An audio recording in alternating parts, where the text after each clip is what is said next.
শিশুদের ভালো থাকা এবং সেক্ষেত্রে একজন সাংবাদিকের ভূমিকা, এই নিয়ে বিশেষ অনুষ্ঠান। আমাদের সঙ্গে আছেন দুজন অভিজ্ঞ সাংবাদিক, অন্বেষা ব্যানার্জি এবং দীক্ষা ভূঁইয়া। আমাদের অনুষ্ঠানে আপনাদের স্বাগত। নমস্কার, ধন্যবাদ। নমস্কার, ধন্যবাদ। প্রথমেই আমি জানতে চাইব যে এই যে সেক্সুয়াল অ্যাবিউজ এবং শিশুর অধিকার লঙ্ঘন, একজন সাংবাদিক হিসাবে কি ধরনের অভিজ্ঞতার সাক্ষী হয়েছেন অন্বেষা ম্যাডাম? আমি আমার কর্মজীবনে গত 12 বছর ধরে শিশুদের ওপর নানা রকম নির্যাতন নিয়ে কাজ করছি এবং দেখেওছি। আমি দুটো অভিজ্ঞতার সাক্ষী হয়েছি। একটা হচ্ছে বাচ্চাদের ওপর যে ধরনের যৌন নির্যাতন হয় সেটা অনেক সময় ওরা বুঝতে পারে, কিন্তু বললে ওদেরকে বড়রা বিশ্বাস করে না। ফলে ওরা কাকে বলবে ওরা কনফিউজড হয়ে থাকে। এটা একটা। 2 নম্বর হচ্ছে, যেহেতু সরকারি এবং বেসরকারি উদ্যোগে এই বিষয়গুলো নিয়ে প্রতিনিয়ত নানা রকম অ্যাওয়ারনেস ক্যাম্পেইন করা হয়, এখন বাচ্চারা সচেতন হয়েছে এবং কিছু অভিভাবক, আমি অভিভাবকদের কথায় পরে আসব, কিছু অভিভাবক বিষয়টাকে গুরুত্ব দিচ্ছেন, দিয়ে তারা কিন্তু পুলিশে যাচ্ছেন এবং রিপোর্ট করছেন। তার ফলে অনেক সময়ই দেখছি যে কিছুটা হলেও অন্তত 30-32% কেসে অন্তত ছেলেমেয়েরা বাড়িতে গিয়ে বলতে পারছে যে আমার সাথে এটা হয়েছে, এবং তার ফলে যে অভিযুক্ত সে ধরা পড়ছে এবং বহু ক্ষেত্রে শাস্তিও হচ্ছে। এই যে এতজন শিশুর সঙ্গে এই ঘটনা ঘটছে, আমি দীক্ষা ম্যাডামের কাছে জানতে চাইবো যে বর্তমানে ভারতে কত শতাংশ শিশু এই সেক্সুয়াল অ্যাবিউজের শিকার হচ্ছেন, এই পরিসংখ্যানটা ঠিক কি? দেখুন, আমাদের এখন হচ্ছে 2025 সাল, কিন্তু আমরা যদি এনসিআরবি ডেটা, যেটা ন্যাশনাল ক্রাইম রেকর্ড ব্যুরোর ডেটা হিসেবেই আমরা সাধারণত মেনে চলি, সেটা সাধারণত বিভিন্ন স্টেট থেকে যে ডেটাগুলো পাঠানো হয় সেটা ওখানে আপলোড করা হয়। কিন্তু আমাদের কাছে এখনো পর্যন্ত 2023-এর ডেটাও নেই, 2024-এর ডেটাও নেই। আমাদেরকে 2022-এর যদি ডেটা বলে থাকি, সেক্ষেত্রে এই যে শতাংশ হারে যদি বলেন, 8.7% কিন্তু এই চাইল্ড অ্যাবিউজের সংখ্যাটা বেড়েছে।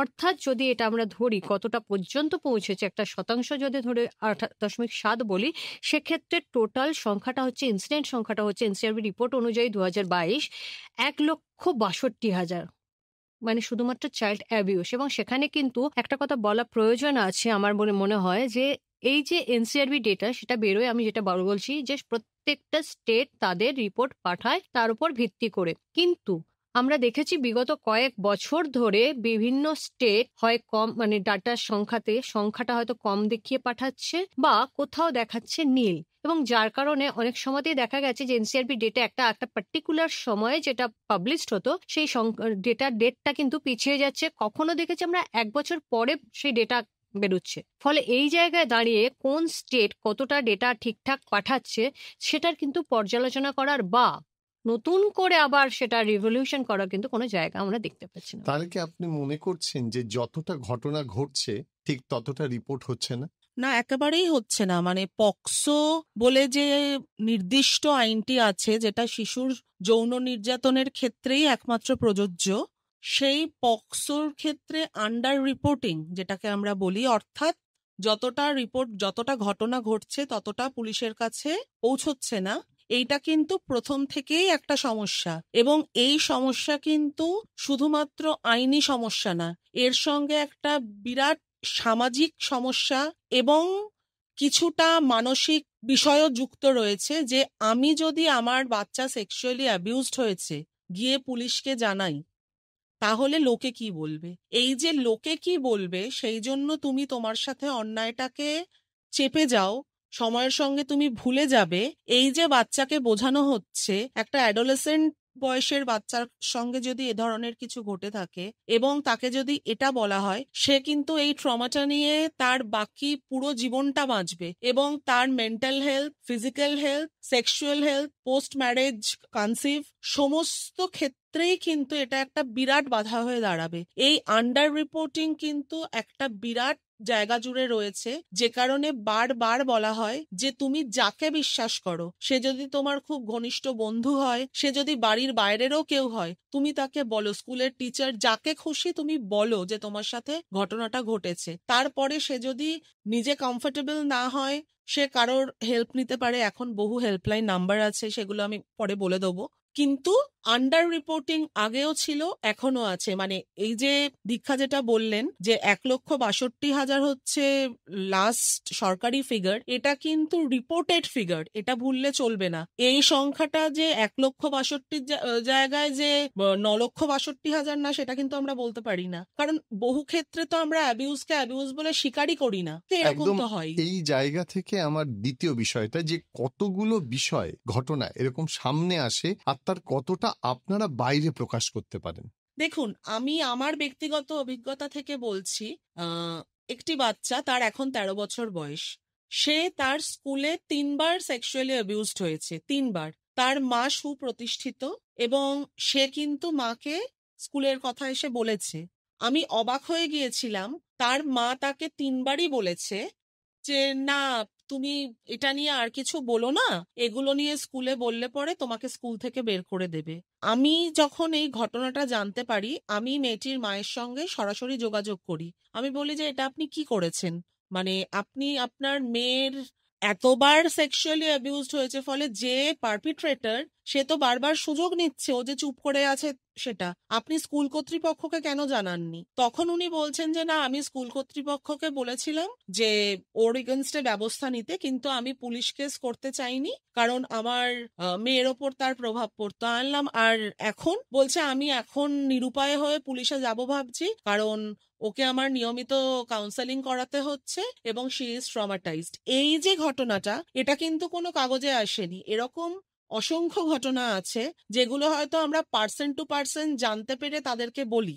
আবার কিছু ঘটনা আছে সেগুলো নিয়ে তো বিস্তর লেখালেখি হয়। ধরুন, খুব আনফরচুনেট, কিন্তু রিসেন্টলি আমাদের রাজ্যে এবং দেশের বিভিন্ন জায়গায় পরপর পরপর শিশুদের ধর্ষণ হয়েছে, খুন হয়েছে, বা তারা মানে জঘন্যভাবে সেক্সুয়ালি অ্যাবিউজড হয়েছে, হয়তো প্রাণে বেঁচে আছে। এই যে বিষয়গুলো, এগুলো তো নর্মাল কোর্সেই লেখালেখি হয়। আপনি এই সূত্রেই একটা কথা বলতে চাইবো, বাবার রেপে মেয়ে অন্তঃসত্ত্বা হচ্ছে এবং সন্তানের জন্ম দিচ্ছে, তারপরেও মানে সেটাকে আমরা বিরলতম অপরাধ হিসেবে স্বীকার করছি না, এটাও তো একটা ভাববার বিষয়। মানে বাবা তো হচ্ছে জন্মের পর সব থেকে সেই অর্থে ট্রাস্টেড পুরুষ যাকে সে দেখছে, সে যখন তার এই একটা হিংস্র রূপ দেখাচ্ছে, তারপরেও সেটা আমরা মানতে পারছি না। দীক্ষা, আপনার কাছে জানতে চাইবো যে এই ধরনের ঘটনা যে ঘটছে, সাংবাদিকরা যখন প্রকাশ করছে, পশ্চিমবঙ্গের কোন জেলাতে এই ধরনের ঘটনা সবচেয়ে বেশি ঘটে? সেটা কিন্তু এইরকম ভাবে আমি কোন জেলা এখন আর বলতে পারবো না। তার কারণ যদি 2-3 মাস বয়সের বাচ্চা শিশুকে যৌন নির্যাতন করা হয়, সেখানে কিন্তু কোনো এখনো সেই পরিসংখ্যানটা আমাদের কাছে নেই যে কোন জেলা এগিয়ে রয়েছে শিশু নির্যাতনের ওপরে। ঠিক আছে, এখন আপনি কলকাতার মধ্যেও সেই ঘটনা দেখতে পাচ্ছি, আমরা দক্ষিণ 24 পরগনাতেও দেখতে পাচ্ছি, জয়নগরের ক্ষেত্রে আমরা দেখতে পাচ্ছি, আমরা ঝাড়গ্রামে দেখেছি, আমরা বীরভূমে দেখেছি। ফলে কোন জেলা এগিয়ে রয়েছে সেটা এই মুহূর্তে বলা কিন্তু সত্যিই খুব ডিফিকাল্ট। কারণ গত কয়েক বছরে বিশেষ করে খুব বাচ্চা মানে আপনি বুঝতে পারছেন 2-3 মাস বয়স, তাকেও পর্যন্ত ছাড় দেওয়া হচ্ছে না। মানে শুধুমাত্র মেয়ে হলেই হলো, মানে বাচ্চাটি মেয়ে হলেই হলো, তার উপরে সেক্সুয়াল অ্যাবিউজ, মানে তার উপর যৌন নির্যাতন চালানো হচ্ছে একটা বাচ্চা। মানে সেই জায়গায় দাঁড়িয়ে আমরা কোথা থেকে বলবো যে কোন জেলা এগিয়ে আর কোন জেলা পিছিয়ে? কলকাতা যদি ধরি, কলকাতার মানুষ তো আমরা বলবো অনেক তাহলে অ্যাডভান্সড রয়েছেন। সেখানে যদি কলকাতাতে এরকম ঘটনা ঘটতে আমরা দেখতে পাই, তাহলে কোন জেলাকে বলবো, গ্রামের পিছিয়ে পড়া কোন জেলাকে বলবো যে কে এগিয়ে রয়েছে কে পিছিয়ে রয়েছে? তবে ঘটনা যে কি হারে বাড়ছে, সেখানে আপনি যদি বলেন যে কোন এজের বাচ্চাকে, সেটাও আর আমি বলতে পারবো না। আগে আমরা ভাবতাম যে 12, 13, 14, 15 বছর বয়সের যারা বাচ্চা, মানে যারা অ্যাডোলেসেন্স, তো আপনাদের কাছে যে খবর আসছে, যে প্রতিবেদন আপনারা তৈরি করছেন, যে কোন বয়সের বাচ্চারা বেশি সেক্সুয়ালি অ্যাবিউজড হয়? আগে আমরা বলতে পারতাম। আগে এরকম আমাদের রাজ্যেই পুলিশ প্রশাসনের তরফ থেকে এবং স্কুলের নিয়ে একটা প্রোগ্রাম হয়েছিল। সেই প্রোগ্রামটাতে স্কুলে ড্রপ বক্স করা হতো যে তোমাকে কেউ পিছু ধাওয়া করছে কিনা, তোমাকে কেউ রাস্তায় কোনো রকম কুকথা বলেছে কিনা, বা তোমার সঙ্গে কোনো রকম খারাপ ব্যবহার করেছে কিনা, তুমি পরিচয় গোপন করে সেই বক্সে রাখতে পারলে তোমার ওখানে পুলিশের কাছে পাঠানো হবে এবং পুলিশ স্কুলগুলোর উপরে নজরদারি রাখবে। সেটা কোনখান থেকে বলা হতো? সাধারণত এই 7, 8, 9, 10 এইরকম ক্লাসের বাচ্চাদেরকে বোঝানো হতো। কিন্তু এখন আর দেখবেন স্কুলের মধ্যে নয়, প্রতিবেশী এসে বাচ্চাকে আদর করতে করতে বাবা মার অবর্তমানে যৌন নির্যাতন করলেন। এবং যেটা অন্বেষা বললেন, নিজের বাবা নিজের শিশুকে যৌন নির্যাতন করছেন। ফলে কোন বয়স যদি বলে থাকেন, আগে তাও আমরা বয়স বলতে পারতাম, এখন 70 বছরের বৃদ্ধাকে ছাড়া হয় না যেমন, এখন 18 বছরের তরুণীকে ছাড়া হয় না যেমন, এখন তেমনি 3 বছরের বাচ্চাকেও ছাড়া হয় না, আবার 2.5-3 মাসের বাচ্চাকেও ছাড়া হয় না। আচ্ছা দীক্ষা, আপনাদের কাছে এই ঘটনাগুলো যখন আসে তার সব কি আপনারা প্রকাশ করতে পারেন? কিছু রুলস অ্যান্ড রেগুলেশনস আছে, যেমন পরিবারের পরিচয় গোপন রাখতে হয়, এলাকা গোপন রাখতে হয়, বড়জোর আমরা থানার কথাটা বলতে পারি, এবং কিছু যেগুলো রয়েছে জুভেনাইল জাস্টিস অ্যাক্ট অনুযায়ী যে আমাদের রয়েছে আইনটা রয়েছে, সেগুলোকে বাঁচিয়ে আমাদেরকে খবরটা করতে হয়। অর্থাৎ তার পরিবারের মানে বাচ্চাটির যাতে কোনো রকম ভবিষ্যতে ট্রমা না হয়। যদি একটা 3 মাসের বাচ্চাকে আপনি মনে করুন যৌন নির্যাতনের শিকার হতে হলো, আমরা ভাবি খুব বাচ্চা তো তার বোধ হয়নি, তা নয়। সে যখনই ভূমিষ্ঠ হলো তখন থেকেই কিন্তু তার বোধ শুরু হয়ে যায়, এবং সেই জায়গায় দাঁড়িয়ে তার মধ্যে কিন্তু সেই বোধটা আস্তে আস্তে যত বয়স বাড়বে সে কিন্তু বুঝতে পারে যে আমার সঙ্গে কি হয়েছে, সেটা নিয়েই হয়তো সে বাঁচে। এবার পরিবার যদি অভিযোগ জানায়, সেক্ষেত্রে হয়তো যিনি কালপ্রিট তিনি ধরা পড়লেন, অভিযুক্ত ধরা পড়লেন, কিন্তু সেই বাচ্চাটি যত বড় হবে তাকে যদি কাউন্সিলিং না করানো হয়, যেটা অন্বেষা বারবার বলছেন, সে কিন্তু সত্যিই ট্রমায় যাবে, কারণ তার শরীরের সঙ্গে হয়েছে, ঘটনাটা ঘটেছে বাচ্চাটির সঙ্গে। ফলে আমরা রিপোর্টিং করি, সবই করি, কিন্তু আমাদেরকে দেখতে হয় যে তার পরিচয় গোপন রাখতে হয়, তার এলাকাটা গোপন রাখতে হয়, কিন্তু তা সত্ত্বেও অনেক সময় দেখা যায় পড়শিরা সেটা জেনে ফেলে। ফলে সেই জায়গাতে আবার একটা সোশ্যাল স্টিগমা তৈরি হয়। আমাদের সবকিছু বাঁচিয়ে রেখে তবেই খবরটা প্রকাশ করতে হয়, যাতে তার চারপাশের প্রতিবেশী যারা রয়েছেন তারা যাতে না জানতে পারেন, বা তাদের আত্মীয় স্বজন জানতে পারেন যাতে না পারেন, সেটা আমাদেরকে যতটা পারা যায় আমাদেরকে সেই তথ্যটা আড়াল করে রিপোর্টিংটা করতে হয়, এবং সেখানে বাবা মার বক্তব্য এবং পুলিশের বক্তব্য। আপনি দীর্ঘদিন ধরে সাংবাদিকতা করছেন, এইসব ঘটনা প্রতিবেদনে নিয়ে আসেন। আপনার কি মনে হয় আগের থেকে এই ধরনের ঘটনা বাড়ছে? বহুল অংশে বেড়েছে। কি কারণটা? আগে পুলিশ বলতো সচেতনতা বাড়ালে হয়তো এটা কমবে, কিন্তু সচেতনতা বাড়ালেও হয়তো মা বাবা অভিযোগ করছেন, যেটা অন্বেষা বলছেন যে অভিযোগ হয়তো হচ্ছে কোনো এক জায়গায়, অনেক জায়গায় আবার অভিযোগ হচ্ছে না, সোশ্যাল স্টিগমার জায়গায় অভিযোগ হচ্ছে বলেই হয়তো আমরা এই ডেটাগুলো পাচ্ছি, আবার অভিযোগ হচ্ছে না বলে হয়তো ডেটাগুলো পাচ্ছি না। কিন্তু একটা জায়গায় দাঁড়িয়ে এটা আমার বলার আছে যে অভিযোগ যদি না হয় তাহলে তো অভিযুক্ত ছাড় পেয়ে গেল, সে তখন তো আরেকবার দ্বিতীয়বার সেইটা করতে চাইবে।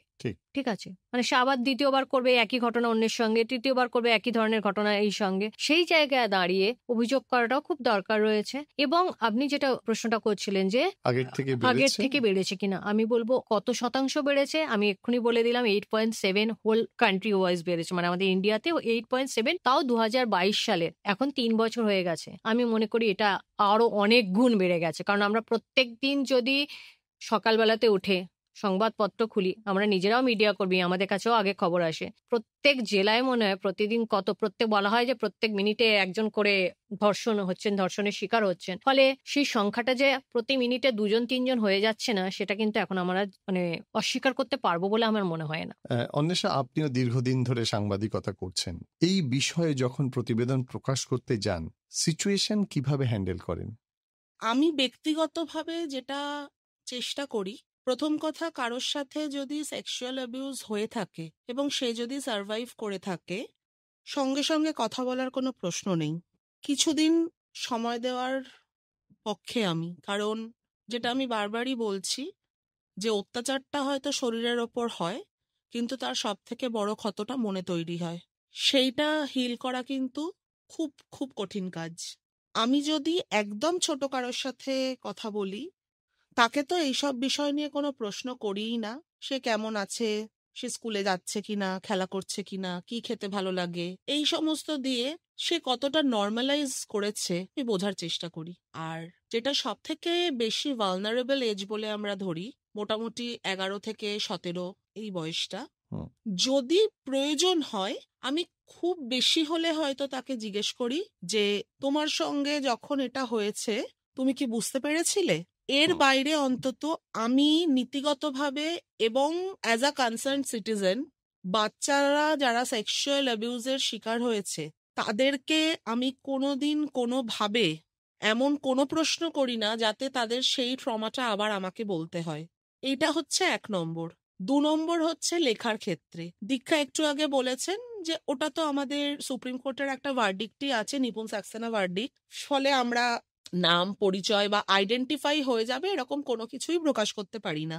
কিন্তু অ্যাট দ্য সেম টাইম আমি আমার নিজের যেটা মনে হয়েছে, আমি যখন রিপোর্ট করি ঘটনাটা তো লিখি, কিন্তু ঘটনাটার আশেপাশে যে সোসাইটাল স্টিগমা তৈরি হয় বা সেই যে আঙুল তোলা বাচ্চাটার দিকেই, সে যে বয়সের বাচ্চাই হোক, যে ও নিশ্চয়ই কিছু করেছিল, যেটা খুব নর্মালি আমরা বলে থাকি, এই জিনিসটা, এবং কেন এই ধরনের ঘটনা ঘটলে সঙ্গে সঙ্গে যদি পুলিশে যেতে ভয়ও পায়, এই যে চাইল্ড হেল্পলাইন নাম্বার এখন তো ইন্টিগ্রেটেড নাম্বার হয়ে গেছে 112, এছাড়াও 1098 এখনো আছে, মানে 1098-এ ফোন করলে পরেও কাজ হবে আর কি, সেখানেও যদি তারা বলতে চায় সেটা যাতে এনকারেজ করা যায়, সেটা কিন্তু আমি অন্তত আমার প্রতিবেদনে সবসময় রাখি।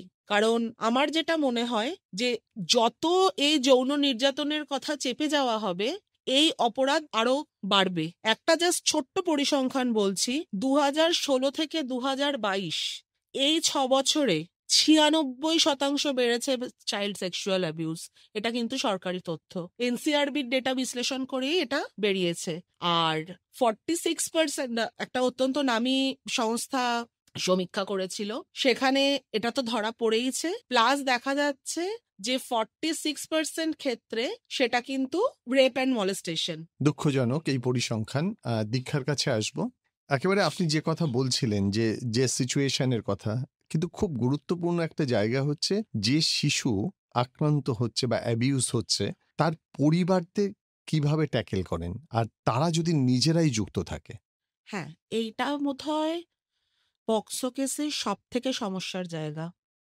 একটা সময় আমরা কি ভাবতাম, স্কুল এবং পরিবার প্রথম এবং দ্বিতীয় সেফেস্ট প্লেস, এর থেকে নিরাপদ জায়গা কোনো শিশুর জন্য হতে পারে না। হুম।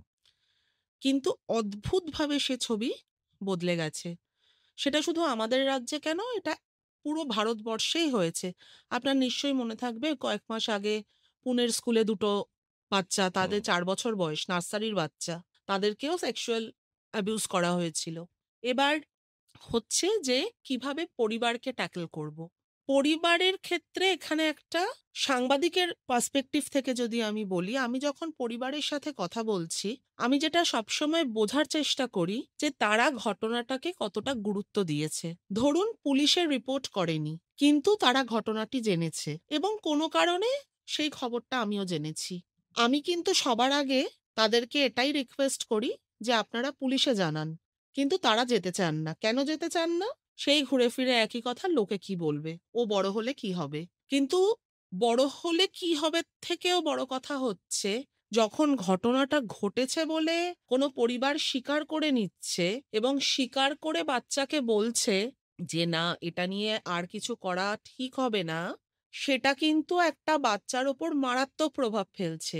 ফলে আমার লক্ষ্যই থাকে যে যদি কোনো পরিবার পুলিশে যেতে না চায়, তাকে নানা রকম ভাবে বোঝানোর চেষ্টা যে আপনি দয়া করে গিয়ে এফআইআরটা করুন। দেখুন, একজন সাংবাদিক হিসেবে বা একজন নাগরিক হিসেবে, ভারতবর্ষের যে কোনো নাগরিক, এখানে কিন্তু পক্সোর একটা ক্লজই আছে, সেটা সেকশন 28, আমি যদি খুব ভুল না বলি, ম্যান্ডেটরি রিপোর্টিং। ম্যান্ডেটরি রিপোর্টিং কি? আপনি যদি কোনো শিশুর সাথে যৌন নির্যাতন হয়েছে জানতে পারেন এবং জানতে পেরে যদি আপনি না জানান পুলিশকে, তাহলে আপনিও সমান অপরাধী।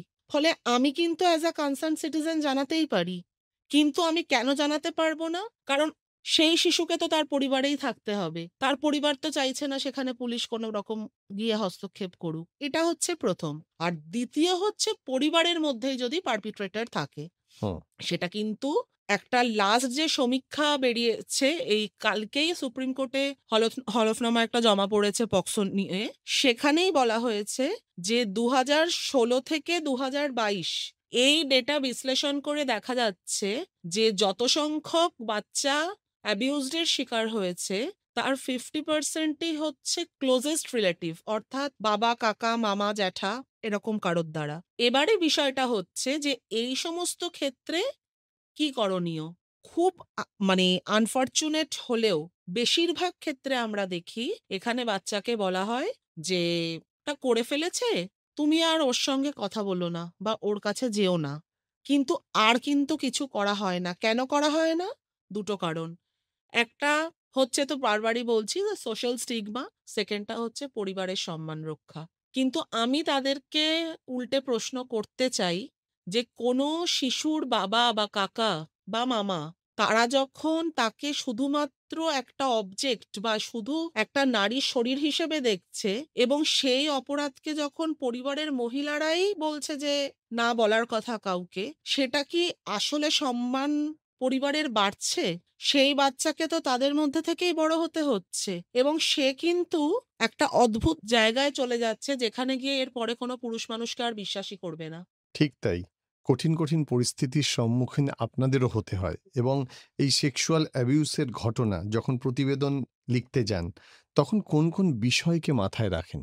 আচ্ছা, এখানে সুনির্দিষ্টভাবে কিছু গাইডলাইন্স রয়েছে। প্রেস কাউন্সিল অফ ইন্ডিয়ার আছে, ইউনিসেফের আছে এবং লাস্ট যেটা 2018 সালে নিপুণ সাক্সেনা কেস একটা হয়েছিল, সেই ভার্ডিক্ট সুপ্রিম কোর্ট দিয়েছিল।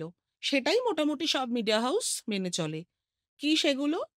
প্রথমটা হচ্ছে যেটা বললাম, নাম পরিচয় বা আইডেন্টিফিকেশন কিছু হয়ে যাবে এরকম কোনো কিছু প্রকাশ করা যাবে না।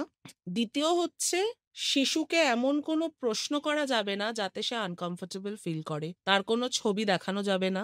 এবং আরেকটা ব্যাপার এখানে রয়েছে, তাকে ডিগনিফাইড ওয়েতে দেখাতে হবে। আমি যদি এটাও জানি যে সেই শিশু হয়তো এমন কোনো পরিস্থিতিতে পড়েছিল যেখানে তার সাথে ঘটনাটা ঘটে গেছে, তাতেও যাতে শিশুটির কোনো রকম সম্মানহানি না হয়, সেই সেই দিকটায় কিন্তু আমাকে নজর রাখতেই হবে এবং তাকে এমনভাবে পোট্রে না করা যে যাতে তার নিজেকে অপরাধী বলে মনে হয়। এটা আমরা জেনারেলি দেখবেন যখনই আমরা সেক্সুয়াল অ্যাবিউজ আলোচনা করি, আমরা জেনারেলি বাচ্চা মেয়েদের কথা বলি। হুম। কিন্তু একটি সংস্থা আছে, তারা একটা স্টাডি করেছিল, সেখানে কিন্তু দেখা যাচ্ছে বয় চাইল্ড সেক্সুয়াল অ্যাবিউজও মারাত্মক। সেটা নিয়ে কিন্তু সমাজ আরোই মানে মানে অ্যালুফ বলবো, মানে কেন সেখানে আবার তাদেরকে একটা অন্য জিনিস বোঝানো হয়, মেন ডোন্ট ক্রাই। তুমি না ছেলে, তোমার সাথে এরকম হয়েছে, তুমি এটা যদি কাউকে বলো লোকে তো হাসবে। পুরুষ সিংহ যেই কনসেপ্ট থেকে আমরা বলি মর্দ কা দর্দ নেই হোতা, মেন ডোন্ট ক্রাই, এবং তাদের সাথে এই ধরনের কোনো কিছু হয়নি। ফলে একটি ছেলে ধরুন যে আর 7-8 বছর বয়সে অ্যাবিউজ হয়েছে, সে যখন তার পূর্ণবয়স্ক হয়েছে, আলটিমেটলি বিয়ে করেছে, এমনকি সন্তানের বাবা হয়েছে, কখনো হয়তো ডিসকাশন করতে গিয়ে তখন দেখা যাচ্ছে যে তার মধ্যে এরকম একটা মারাত্মক ট্রমা লুকিয়ে আছে। হুম। ফুটবল মাঠে হয়তো খেলতে গেছে, সেখানে হয়তো সে অ্যাবিউজড হয়েছে নানা রকম ভাবে। সে যখন বাড়িতে এসে বলছে, তাকে কিন্তু তার বাড়ির লোকেরা জিজ্ঞেস করছে তোমাকেই কেন এরকম করেছে। এই যে জায়গাগুলো, ফলে এটা কিন্তু পক্সো কিন্তু একটা জেন্ডার নিউট্রাল আইন। ফলে ছেলে মেয়ে বা তৃতীয় লিঙ্গ নির্বিশেষে যদি এ ধরনের ঘটনা ঘটে, তাহলে কিন্তু সঙ্গে সঙ্গে রিপোর্টিং করাটা সকলের জন্যই মঙ্গল। এটা আমরা যত লুকোবো, আমরা তো জানি আমাদের যেটা করতে না করা হয় আমরা সেটা বেশি করে করি। এটা এটা একটা মানুষের ন্যাচারাল স্বভাব। কারণ এই যে পক্সো কেস এত বাড়ছে, আপনি এর আগে একটা প্রশ্ন করছিলেন, আমার কিন্তু কোথাও একটা জায়গায় গিয়ে মনে হয় যে আমাদের কারিকুলামে এখনো সেক্সুয়ালিটি এডুকেশন বলে কিছু নেই। হুম। সুপ্রিম কোর্ট তার একাধিক ভার্ডিক্টে বলেছে এজ অ্যাপ্রোপ্রিয়েট ওয়েতে সেটা বিভিন্ন স্কুলে শুরু করবার জন্য। হুম। কেন বলেছে? কারণ বাচ্চাদের হাতে হাতে এখন স্মার্টফোন, তারা এমন কিছু কন্টেন্ট অ্যাক্সেস করছে যার ওপর প্যারেন্টাল কোনো কন্ট্রোল নেই। তার ফলে অনেক সময় just for adventure, just to understand what is sex বা সেক্সুয়ালিটি কি, হুম। সেটার জন্য এমন ভুলভাল কাজ তারা করে বসছে যেটা তার আলটিমেটলি সারা জীবনে একটা ক্ষত তৈরি করে দিচ্ছে। ফলে আমাদের কিন্তু এই দিকটাও ভাবতে হবে। আপনি একটা খুব গুরুত্বপূর্ণ বিষয় তুলে দিলেন, সাইবার বুলিং।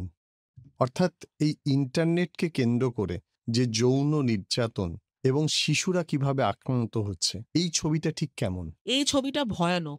এই ছবিটা 10% আমরা জানি, 90% জানি না। কেন জানি না? কারণ পুরোটাই হয় ডার্ক ওয়েবে। ডার্ক ওয়েব হচ্ছে এমন একটা ব্যাপার যেটা আপনি নরমালি গুগল সার্চে পাবেন না বা কোনো সার্চ ইঞ্জিনের মাধ্যমে পাবেন না। ডার্ক ওয়েবের যেটা সবথেকে বড় সমস্যা, সেটা হচ্ছে তাদের আইপি অ্যাড্রেস চেঞ্জ হতে যায়। ফলে আপনি ধরুন কলকাতায় বসে আছেন, আপনার অ্যাড্রেস দেখাচ্ছে দুবাই, কি আমেরিকার কোনো একটি শহর, এরকম দেখাচ্ছে। ডার্ক ওয়েবে যেটা হচ্ছে সেটা হচ্ছে চাইল্ড পর্নোগ্রাফি এবং চাইল্ড ট্রাফিকিং। কিভাবে হচ্ছে? চাইল্ড পর্নোগ্রাফির ক্ষেত্রে বিভিন্ন বয়সী মেয়েদের অত্যন্ত এক্সপোজড হওয়া কিছু ছোট ছোট ছবি তুলে ধরা হয়।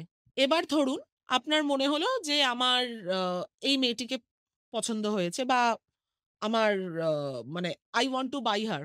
এবার এই ট্রানজাকশনটা হয় ক্রিপ্টোকারেন্সিতে। ক্রিপ্টোকারেন্সি এমন একটা জিনিস যেটা হাতে ধরা যায় না, এবং সেটাও কিন্তু পুরোটাই নেট মাধ্যমে হয়। এবার এই যে একটা নেটওয়ার্ক তৈরি হয়েছে, এবং থ্যাঙ্কস টু কোভিড-19 যখন ২ বছর মুভমেন্ট অ্যাক্রস গ্লোব প্রায় বন্ধ ছিল, তখন এটা যে কত, কত হাজার গুণ তার ডালপালা বিস্তার করেছে আমরা জানি না। আর সবথেকে অদ্ভুত ব্যাপার হচ্ছে, এই যেই বাচ্চাগুলোকে এইভাবে এক্সপোজ করা হচ্ছে, তারা কিন্তু জানেও না যে তাদের মুখ সমেত এই ধরনের রিভিলিং ছবি কোথাও ট্রেড হচ্ছে।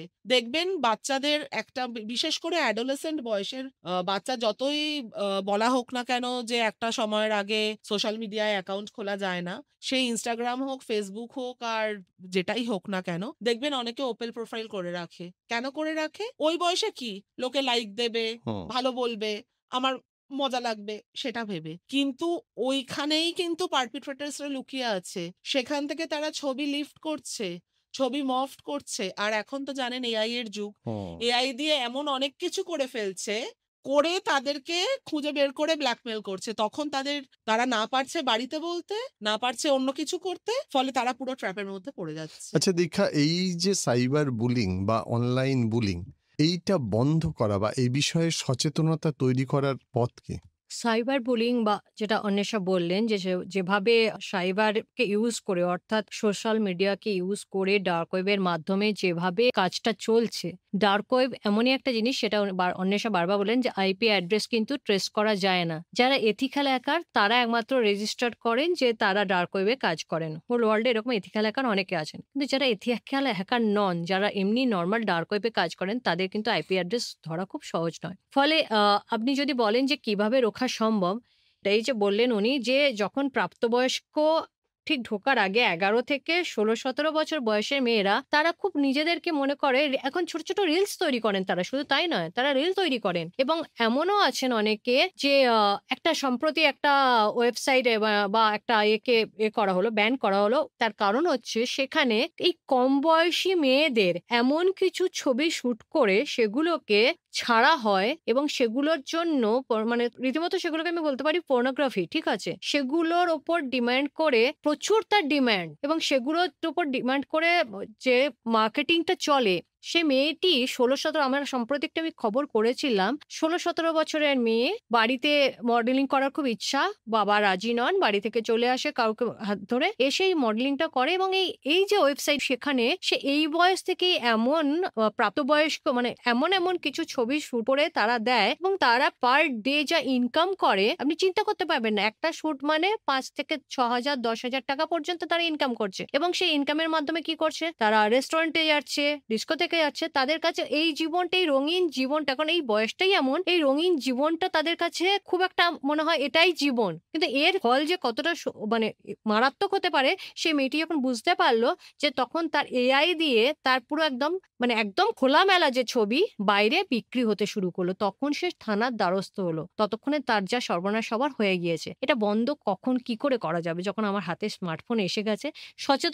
সচেতনতা দিয়ে আমার মনে হয় না যে এখনকার এই বয়সের বাচ্চাদের বা ছেলে মেয়েদের সচেতনতা দিয়ে কিছু করা যাবে, আমি অন্তত বিশ্বাস করি। আর কি বলবেন, কে বলবেন জানি না, তবে সবাই সচেতনতা বৃদ্ধির কথা বলেন, কিন্তু সত্যি কি যার হাতে আমি স্মার্টফোনটা দিয়ে দিলাম, তাকে কি করে আমি সচেতনতা তার বৃদ্ধি করবো? তার তো ওই বয়সটা ওটাই যে এই জিনিসগুলোর প্রতি তার আগ্রহ বাড়বে। যে জিনিসটা তাকে বারণ করবেন, অনেশা যেটা বলছেন, তাকে যে যদি বলেন যে আপনি তুমি এই জিনিসটা করো না, তার তো আগ্রহ বাড়বে। কেন আমি এই জিনিসটা করবো না? আমি একবার খুলে দেখি না এই জিনিসটা। এটা সকল মানুষের ক্ষেত্রেই তাই। আর এই বয়সটা তো আরো বেশি, বিশেষ করে এই 11 থেকে 17 বছর বয়সটা, যখন প্রাপ্তবয়স্ক হওয়ার আগে, ঠিক তাদের মধ্যে যেটার কৌতূহল বেশি অথচ বারণ করা হচ্ছে, তারা তার দিকেই বেশি ঝুঁকবেন। ফলে আমি মনে করি না যে এত সহজে এটাকে, আমরা যে পরিস্থিতিতে এখন দাঁড়িয়ে আছি, সেটা বন্ধ করা খুব সহজ হবে।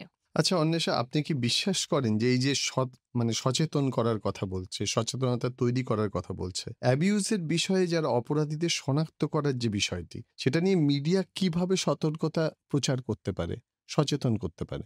মিডিয়া দেখুন, মিডিয়া কিভাবে সচেতন করতে পারে, মিডিয়ার তো মানে একটা ডিউটি বা কর্তব্যের মধ্যেই মানে সচেতনতা ক্রিয়েট করাটা পড়ে।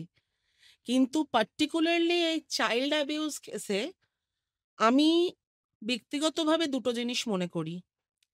একটা হচ্ছে যে এখন ছোট্ট একদম অনেক অনেক স্কুলেই ধরুন মোটামুটি নার্সারি বা ক্লাস 1 থেকেই গুড টাচ ব্যাড টাচটা শেখানো হয়। ফলে বাচ্চারা কিন্তু এখন কোনটা ভালোবাসা, জাস্ট এমনি আদর সেটা, আর কে অন্য ইন্টেনশনে তাদের ছুটছে, বহু বাচ্চাই সেটা বুঝতে পারে।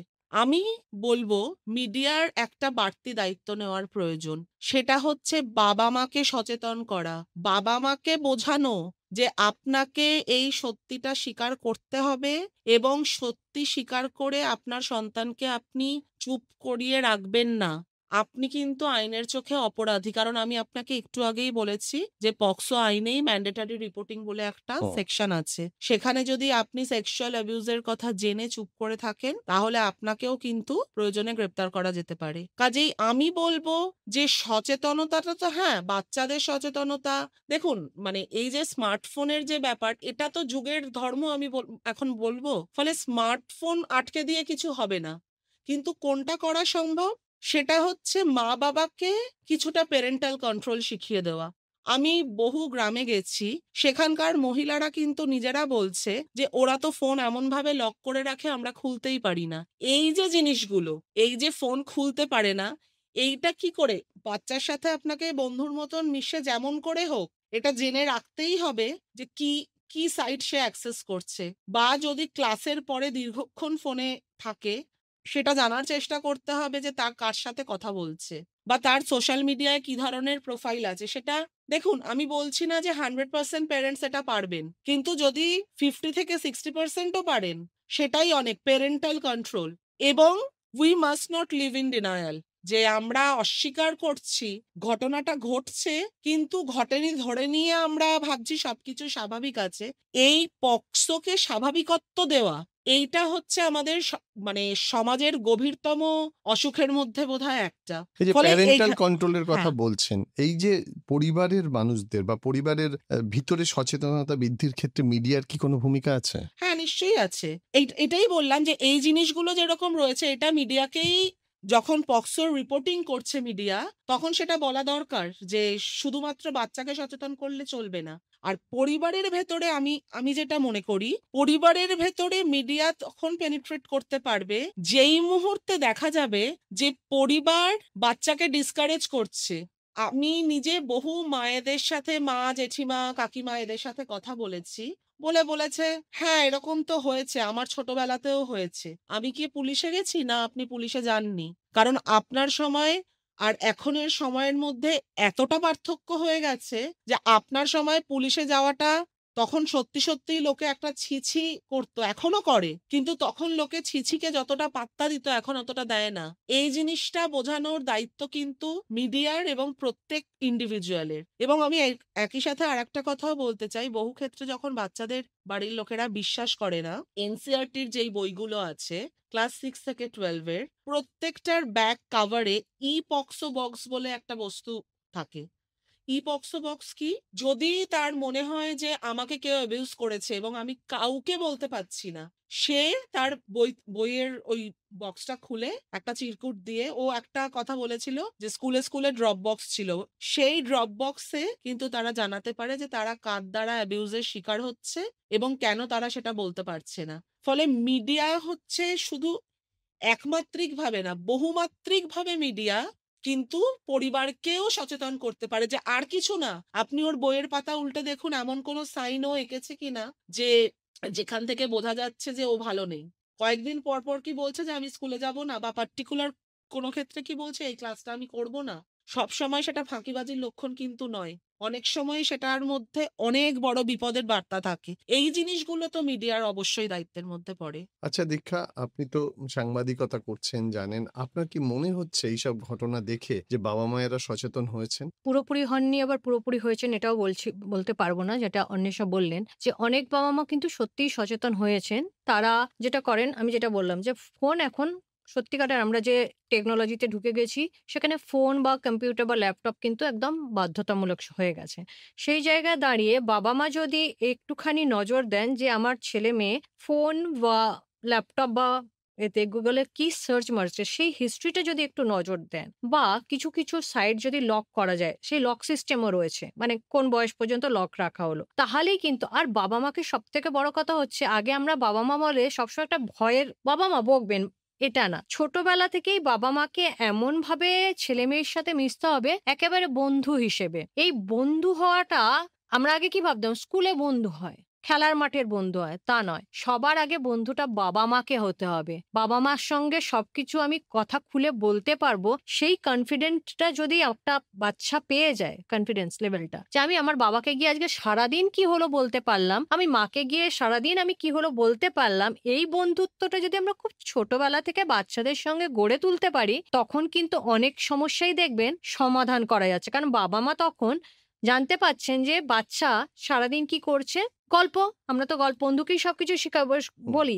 বাবা-মা যদি বন্ধু হয়ে যান, তাহলে মনে হয় অনেকটাই আমরা এই বিপদ থেকে সন্তানকে আগলে রাখতে পারবো। এবং ওই যেটা বললাম, যখনই বন্ধু হয়ে যাবে, তখন তো সে বাবা-মাকে বলে, "বাবা আমি আজকে এইটা দেখেছি জানো তো?" তখন বাবা কি বলবেন? "এটা এখন দেখো না, আর কদিন পরে দেখো, আমি তোমাকে দেখাবো।" এইরকম জিনিস যদি করেন যে, "এখন দেখো না, এখন এটা দেখো, পরে কদিন পর তোমাকে আমি এর থেকেও ভালো জিনিস দেখাবো।" এই যে একটা আন্ডারস্ট্যান্ডিং বন্ধুত্বের মতন, এটা যদি করা যায়, তাহলে কিন্তু অনেকটা সমস্যাই সমাধান করা যেতে পারে। আর এটা গ্রাম বাংলার মহিলাদের ক্ষেত্রে সত্যিকারের অনেকটা সমস্যা হয়। তার কারণ হচ্ছে পাসওয়ার্ড, এখনকার ছেলেমেয়েরা কি দিয়ে রাখছে সেটা বাবা-মার পক্ষে পাসওয়ার্ড খোলা স্মার্টফোনের অনেকটা অসুবিধা। কিন্তু যদি পারেন, মহিলারাও তো, এখনকার যারা মহিলা তারাও তো স্মার্টফোন ইউজ করছেন, আস্তে শিখে যাচ্ছেন। আমার মনে হয় না খুব একটা অসুবিধা হবে। ফলে এক হচ্ছে আমার মনে হয় একদম ছোট্টবেলা থেকে।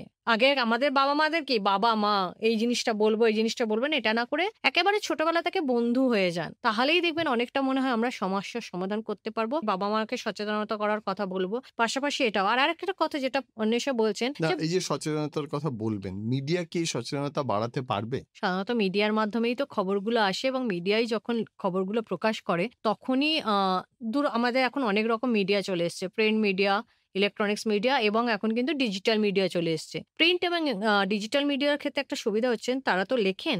তারা অনেকগুলো কি করব আর করব না সেটা তারা দিয়ে দিতে পারেন। ইলেকট্রনিক্স মিডিয়ার ক্ষেত্রে যেমন একটা ১ মিনিটের প্যাকেজ, ২ মিনিটের প্যাকেজ, সেখানে হয়তো গ্রাফিক্স করে দিয়ে দেওয়া। কি করবেন, কি করবেন না। সচেতনতা কিন্তু মিডিয়াই বাড়াতে পারে। মিডিয়া যদি সত্যি ভালো রোল প্লে করতে চায় বা পারে, তাহলে এই সচেতনতা কিন্তু মিডিয়া সত্যিকারেই বাড়াতে পারে। তার কারণ বলবো, অন্বেষা জানেন, অন্বেষা এই ১২ বছর ধরে যে বলছেন লিখছেন, এতটাই সচেতনতা বেড়েছে বলেই হয়তো স্বয়ংসিদ্ধার মতন সরকারের তরফ থেকে তৈরি হয়েছিল, এবং স্বয়ংসিদ্ধা তৈরি হওয়ার ফলে অনেক মেয়ে কিন্তু পাচারের হাত থেকে রক্ষা পেয়েছিল। ঠিক আছে? সেগুলো কিন্তু এই মিডিয়ার একটা রিপোর্টিং এর জেরেই যখন দেখা যাচ্ছে প্রচুর মেয়ে পাচার হয়ে যাচ্ছে, স্কুল কলেজগুলোতে এরকম একটা ইনিশিয়েটিভ নেওয়া হয়েছিল প্রশাসন এবং স্বেচ্ছাসেবী সংস্থার মাধ্যমে এবং সরকারি মাধ্যমে। ফলে মিডিয়ার যদি এই পরপর খবর করে যায়, অবশ্যই তখন সরকার বা প্রশাসন ভাববে যে এই জিনিসটা বাড়ছে, মানে আমাকে এই দিকটায় নজর দিতে হবে। মিডিয়ার রোল তো সব ভাবেই আছে। অন্বেষা, এই অনেকগুলো মিডিয়ার কথা বললেন দীক্ষা, এবং আপনার কি মনে হয় এক্ষেত্রে কোন মিডিয়া সবথেকে সফলভাবে অ্যাওয়ারনেস ক্রিয়েট করতে পারে? এটা ডিপেন্ড করবে যে আপনি আপনার টার্গেট অডিয়েন্স কে।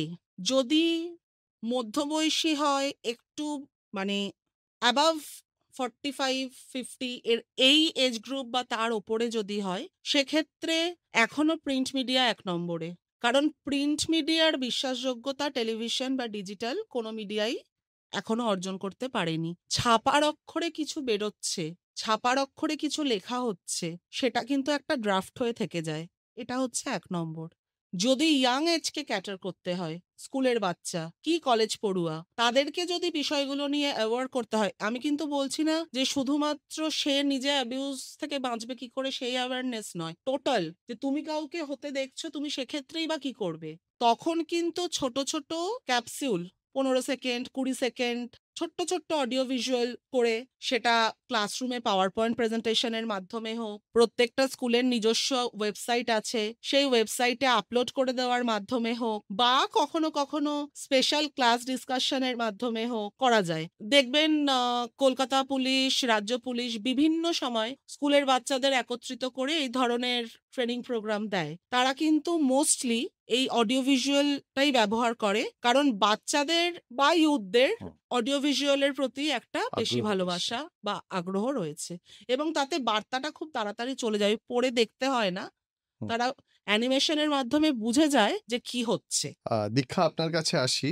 আমাদের এই যে অনেকগুলো কেস স্টাডিজ আপনারা বলছিলেন একের পর এক ঘটনা, এবং সেখানে গণমাধ্যমের দায়িত্ব কতটা সচেতনতা তৈরি করতে পারছে, যারা অপরাধ করছে তাদের বিচার কিভাবে হচ্ছে, এবং তাদের মধ্যে কত শতাংশ অপরাধীর আদৌ শাস্তি হচ্ছে?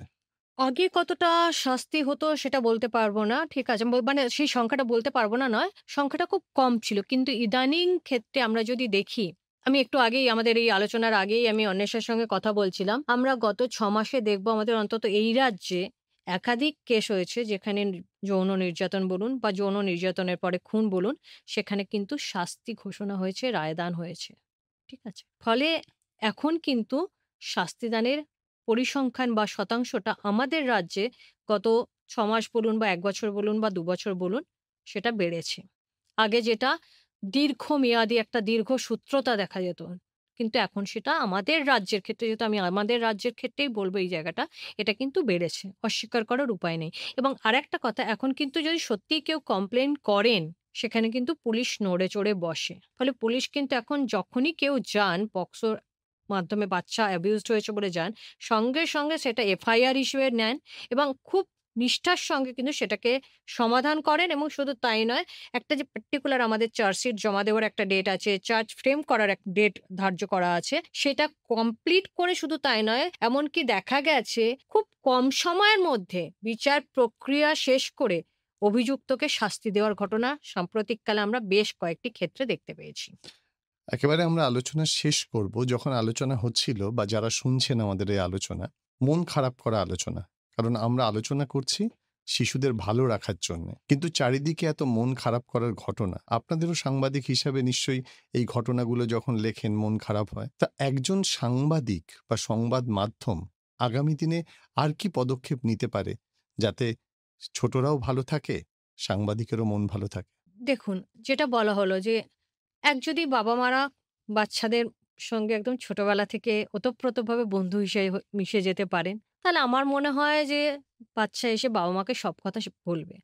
ফলে সেই জায়গায় তার সঙ্গে যদি কিছু ঘটনা ঘটে থাকে, এবং ওই যেটা অন্বেষা বলছিলেন যে সত্যিই সে কেন ক্লাসে যেতে চাইছে না, পার্টিকুলার কেন ক্লাসে যেতে চাইছে না, এগুলো যদি একটু বাবা-মা নজর করেন, অবশ্যই নজর রাখবেন, কারণ তার তো সন্তান। সেই জায়গায় যদি সেই বিষয়টা তারা নজর রাখেন, তাহলে কিন্তু অনেকটা এটা একটু আটকানো যেতে পারে। আর যদি সত্যি কিছু ঘটনা ঘটে, তাহলে পুলিশের কাছে যান, পুলিশে গিয়ে এফআইআর করুন, যাতে অভিযুক্ত শাস্তি পায়। নাহলে অভিযুক্ত যদি শাস্তি না পায়, তাহলে সে আরেকটা পরবর্তী ক্ষেত্রে পরপর ঘটনা ঘটাবে। আপনি বলছেন মন খারাপ করা ঘটনা।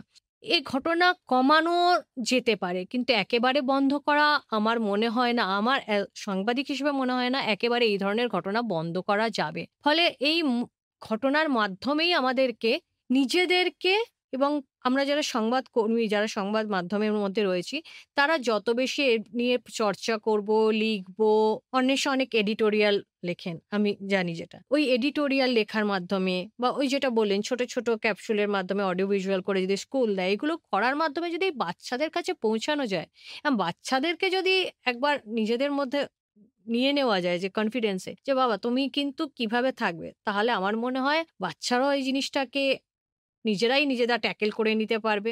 তাদেরকে আর এর মধ্যে ঢুকতে হবে না। কিন্তু আমি যেটা বলছি, হয়তো সেটা কতটা সম্ভব বা কতটা সম্ভব নয়, সেটা পরবর্তী ক্ষেত্রেই বোঝা যাবে। তবে খুশি হব সত্যিই যদি একদম যারা ২-৩ মাসের বাচ্চা, তারা যদি যৌন নির্যাতনের শিকার না হয়। কারণ তার তো তখন মানে সে সবে জন্মেছে, তার কয়েক মাস। আমি চাইব একেবারেই যৌন নির্যাতনের ঘটনা না ঘটুক। কিন্তু সমাজ, যুগ যেভাবে এগুচ্ছে দ্রুততার সঙ্গে, এবং আমাদের মোবাইল খুললে আমরা যা কনটেন্ট পাই, সেটা কতটা কমানো যাবে আমি জানি না। কিন্তু আশাবাদী, আশা রাখবো সাংবাদিক হিসেবে, এবং অবশ্যই চাইবো বাচ্চারা সঙ্গে এইরকম যাতে ঘটনা না ঘটে। কারণ একটা ট্রমা, সেই ট্রমা থেকে বেরোতে কতটা সময় লাগে, আদৌ জীবনে বেরোতে পারে কিনা একটা বাচ্চা, সে যখন বড় হচ্ছে সেই ট্রমা কিন্তু তার মতন ডিপ রুটেড হয়ে যায়। ফলে চাইবো অবশ্যই যাতে সেই ট্রমার মধ্যে না ঢোকে। আমরা সংবাদ মাধ্যমের কর্মী হিসেবে চেষ্টা করব লিখে যাতে তাদের কাছেও পৌঁছানো যায়, বাবা-মার কাছেও পৌঁছানো যায়, স্কুলের শিক্ষক-শিক্ষিকাদের কাছে পৌঁছানো যায়। অন্বেষা, এই দুঃসময় থেকে সুসময়ে মানুষই পৌঁছে দেবে মানুষকে, সাংবাদিকরা কিভাবে পাশে থাকবে? সাংবাদিকদের একটা দায়িত্ব, হ্যাঁ, দেখুন, মানুষের কাছে তো মানুষ পৌঁছে দেবেই, এবং সাংবাদিক হোক বা পুলিশ হোক বা যেই হোক, তারা কিন্তু সকলেই একই সমাজের প্রতিনিধি, সেখান থেকেই উঠে এসেছে। আমার মনে আছে বছর ৩ আগে আমাদের রাজ্যের শিশু কমিশনের একটা ক্যাম্পেইন ছিল, চেঁচিয়ে পাড়া মাত করো। বিষয়টাই হচ্ছে যে তোমার সাথে যদি কোনো অন্যায় হয়ে থাকে, ইউ স্পিক আউট, তুমি চুপ করে থেকো না। এই যে এই ধরনের ক্যাম্পেইন যত বেশি হবে তত ভালো। আর আমি একটা কথা বলবো, সাংবাদিকের নিজস্ব দিক থেকে যদি বলেন, আমি যদি মনে করি যে ১২ বছর ধরে লেখার পর একজন বা দুজনও আমাকে বলেছে যে আপনার লেখা পড়ে আমি কনফিডেন্স পেয়েছি, তারপরে আমি জানিয়েছি, সেটা কিন্তু আমার শুধু ব্যক্তিগত সাফল্য না, সেটা কিন্তু আমার প্রফেশনের সাফল্য। আমাকে একটি অত্যন্ত নামী কলেজের একটি মেয়ে, আমি উইমেন্স ডেতে সেখানে গিয়েছিলাম, বিভিন্ন বিষয় নিয়ে আলোচনা হয়েছে। আমি যখন বেরিয়ে আসছি তখন সে আমাকে বলে যে ম্যাডাম, আপনার নাম্বারটা আমি পেতে পারি? আমার নাম্বার দিতে কোনো আপত্তি ছিল না, আমি দিয়েছিলাম। তার প্রায় ৩ মাস পরে বলেছিল যে আমার সাথে না, আমি যখন ক্লাস 9-এ পড়ি এরকম হয়েছিল, আমি এতদিনে পুলিশ কেস করেছি। ও তখন সেকেন্ড ইয়ারে পড়ে। আমি তখন বললাম খুব ভালো। তখন বলছে আপনি যদি সেদিন ওই কথাগুলো না বলতেন, আমি কিন্তু এই আত্মবিশ্বাসটা পেতাম না, কারণ আমাকে কেউ বিশ্বাস করেনি। এই যে জায়গাটা, এটা কিন্তু আমি আমার নিজের সাফল্যের জায়গা বলছি না। এইরকম যদি ছোট্ট ছোট্ট বিষয় একজন ওয়ান টু ওয়ান করেও আমরা ইন্সপায়ার করতে পারি, বা প্রত্যেকে যদি একজনকেও বোঝাতে পারি যে এটার গুরুত্ব, তাহলেই আমার ধারণা সমাজ কিছুটা হলেও সুন্দর হবে। অসংখ্য ধন্যবাদ আপনাদেরকে, এত সুন্দরভাবে বললেন আসলে আগামী পৃথিবী আরো কত সুন্দর করা যায়। আমাদের আজকের বিশেষ আলোচনা ছিল শিশুদের ভালো রাখা এবং সাংবাদিকদের দায়িত্ব।